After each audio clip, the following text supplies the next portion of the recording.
The movie Amélie gives us a whimsical picture of everyday Paris.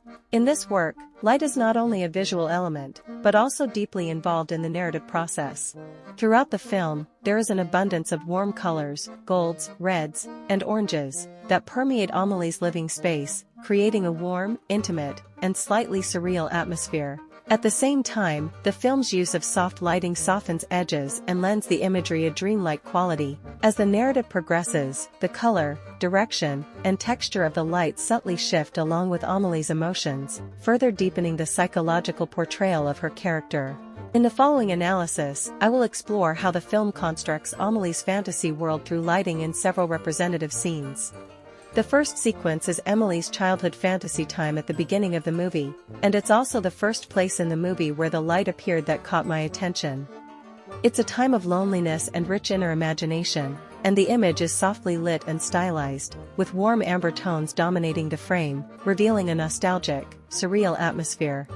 There are two key lights in the scene. One of them illuminates the front of the figure from the side, another illuminates the wall behind the figure, placing the character in a psychological space cut off from reality.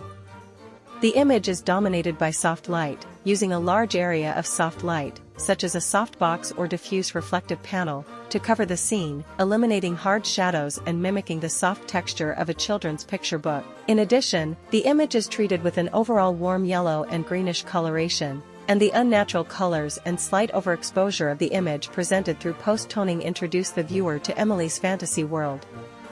This lighting is a typical visualization of inner space technique, which creates both atmosphere and character psychology. Next, I'm going to analyze the cafe character introduction clip, we're 10 minutes into the film. This clip introduces the other character, and lighting plays an important role in character definition. Each character's position in the cafe is like a small stage, and the lighting reflects the role they play in Emily's narrative shot: dramatic, exaggerated, and affectionate. In terms of lighting setup, the entire cafe space uses motivational light sources, chandeliers, spotlights under cabinets and so on, as the main light and ambient light to create a sense of real space. At the same time, modeling light was combined to highlight the facial structure and character traits of the characters. In this scene, Suzanne is standing at the counter, and the main light in the frame comes from a soft, diffused light on the left side, with the angle of diffusion controlled by a softbox or reflector to simulate natural light coming in through a window or door.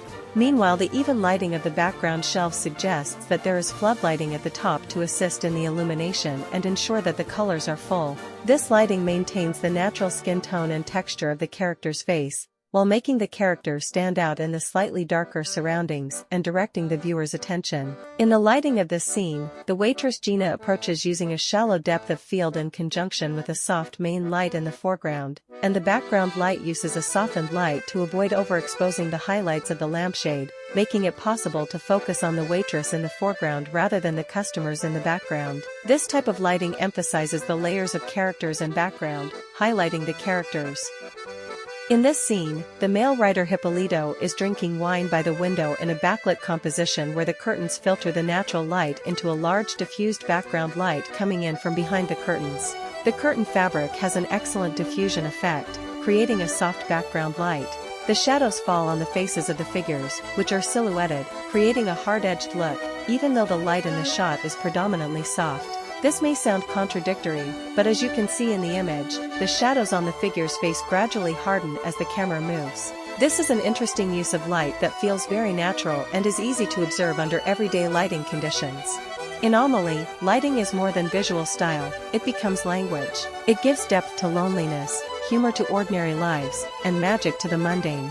By shaping how we see Amélie's world, the lighting guides us into her mind, and perhaps, makes us believe in a little magic too.